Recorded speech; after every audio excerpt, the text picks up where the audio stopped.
Ciao, perle bleue de l'Atlantique. 9 h du matin, mardi 22 janvier 2019. Ouest du Maroc, tête à tête avec l'océan Atlantique. Après une nuit chez l'habitant au 2e étage d'une modeste maison d'Essaouira, ville portuaire, surnommée parfois le Saint-Malo marocain, la ville du vent ou la perle bleue de l'Atlantique, sans chauffage, sans eau chaude ni connexion, 150 dirhams oblige, mais suffisante pour trouver le sommeil, nous nous dirigeons vers le cœur historique de la ville, à 10 minutes à pied. Mon oncle et sa femme, résidents de Marrakech, ville plus à l'est, à 3 heures d'une route entièrement droite, m'ont accueilli, quelques jours plus tôt pour une parenthèse hivernale au soleil. Une vingtaine de degrés tout au plus en journée, beaucoup moins au lever. Ce matin, le temps est frais. Nous arpentons calmement, écharpe au cou, enveloppés dans nos manteaux, des rues encore endormies. La veille, Salah, transféré à Cardiff, 18e de Première Ligue, était venu saluer ses désormais ex-coéquipiers au centre d'entraînement de la Genelière. Sur le chemin, nous longeons 2 ou 3 supérettes, discutons football comme souvent, FC Nantes comme toujours. C'est plus fort que nous. C'est en nous simplement. Plus loin, nous traversons un boulevard sur un passage piéton qui n'en a que le tracé. Les taxis d'un bleu argentin ne daignant s'arrêter, tel un Emiliano Sala enragé sur un rectangle vert. La veille, l'attaquant partageait sur Twitter un cliché de son escapade nantaise, entouré de ses amis et anciens partenaires, escorté d'un message lourd de sens aujourd'hui. La ultima ciao FC Nantes.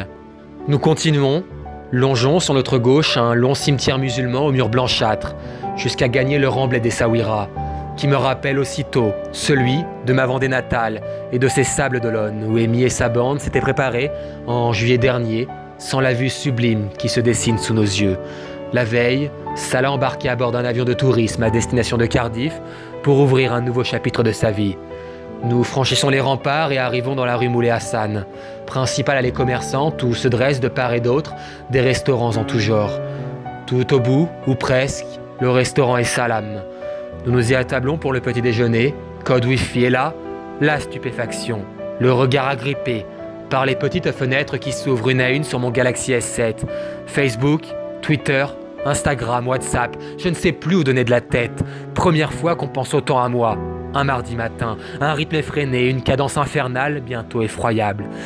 Va voir Messenger, m'écrit Arthur, un ami, terminant par 6 points de suspension. Papa s'affiche, tu as vu le titre de l'équipe sur Salah? 4 points d'exclamation. Juliane, passionnée du FC Nantes, t'as vu le truc de Salah? 6 points d'interrogation, putain de merde apparaît ensuite. 3 mots signés Coriolan, un autre fan. Les messages s'enchaînent. Alexis, Salah qui disparaît dans le ciel, ça va? Point d'interrogation. Salah dans un avion qui a disparu au-dessus de la Manche, bordel. C'est terrible, m'écrit-on également. J'ai compris. Je découvre les premiers articles. Mon visage se décompose, déconfit. Je cherche des mots qui ne sortent pas. Du haut de mes 21 ans, supporter du FC Nantes depuis une quinzaine d'années, je n'ai pas eu la chance de connaître l'époque dorée du club, ni les joueurs qui ont bâti sa légende. L'équipe 94-95, ses footballeurs de génie, Jafet Endoram, Nicolas Wedek, Patrice Loco, Reynald Pedros et j'en passe, connus qu'à travers les livres d'histoire et les récits qui m'ont été contés. Mais moi, biberonné au FC Kita, j'en ai vu passer des dizaines d'autres. Parmi eux, seule une infime partie a gagné mon cœur, m'a rendu fier de revêtir ce maillot, ce blason. Il y a ceux des remontés, les Lucado, Issa Sissoko, Rémi Rioux, Jordan Vertou, Philippe Djordjevic. Et il y a Emiliano Sala.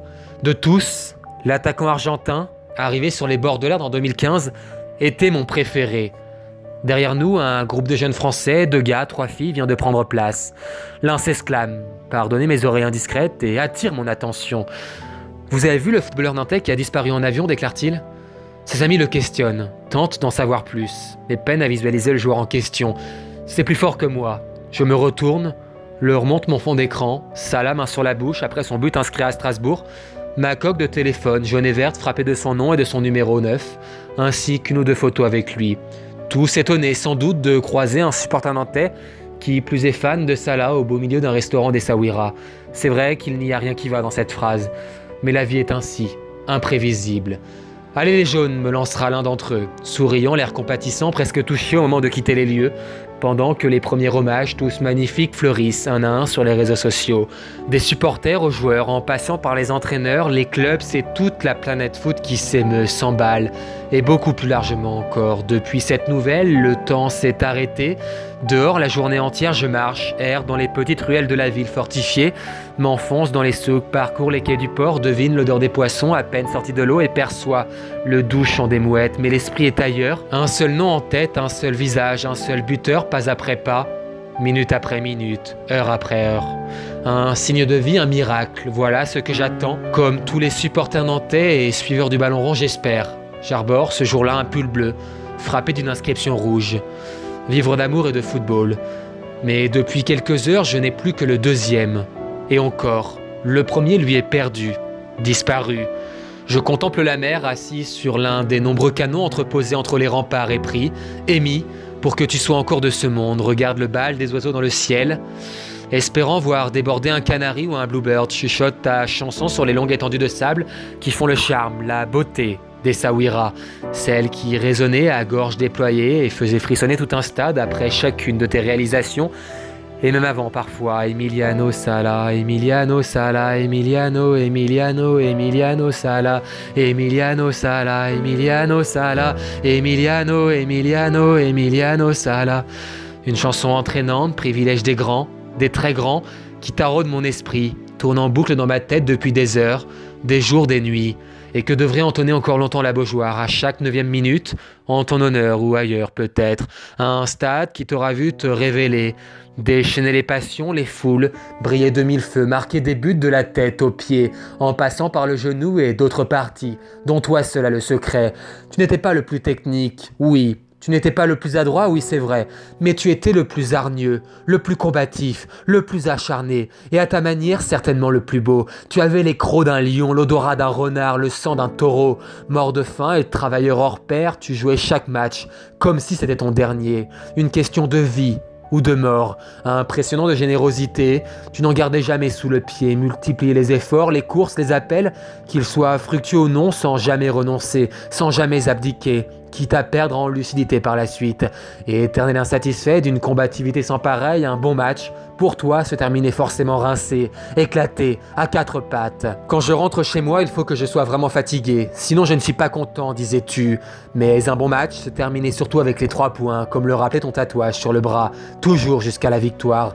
Et Dieu sait que tu en as fait gagner des rencontres avec tes 42 réalisations en Ligue 1, sous le maillot nantais. Tu étais même devenu, au fil des semaines, le chouchou de la Beaujoire.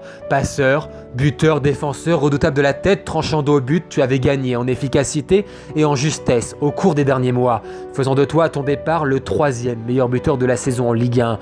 Discret, souriant, attachant, humble, abordable, tu étais surtout un mec bien. Comme on les aime, tu n'avais rien du footballeur bling-bling et tu avais toujours une marque d'affection, de reconnaissance, de tendresse pour les fans. À 18h30 mardi soir, quand la place Royale à Nantes était envahie de supporters nantais venus pleurer ton nom, j'étais moi sur la plage d'Essaouira, à regarder le coucher du soleil face à l'Atlantique, le sable frappé d'un message dans nos cœurs, Salah, 9.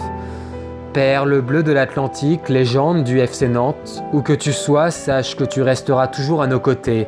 Sache que pour reprendre Cabrel, tu viendras toujours du côté où le soleil se lève, où la tribune noire s'élève. Sache que nous sommes fiers de t'avoir eu comme buteur, Salagol. Un jour, dans une interview, tu expliquais vouloir être un attaquant connu, mais pas forcément reconnu. Aujourd'hui, tu es les deux. Nous ne t'oublierons pas, nous ne t'oublierons jamais, guerrier. Mon voyage se termine donc quand le tien commence. Demain, samedi, je retourne à Nantes, dans la ville de tes plus grands exploits, dans ton paradis jaune, en avion. Mardi prochain, tu aurais dû jouer ton premier match sous tes nouvelles couleurs de Cardiff, contre les Gunners d'Arsenal, ville où tu devais en écrire d'aussi beau. Putain de destin, putain de vie.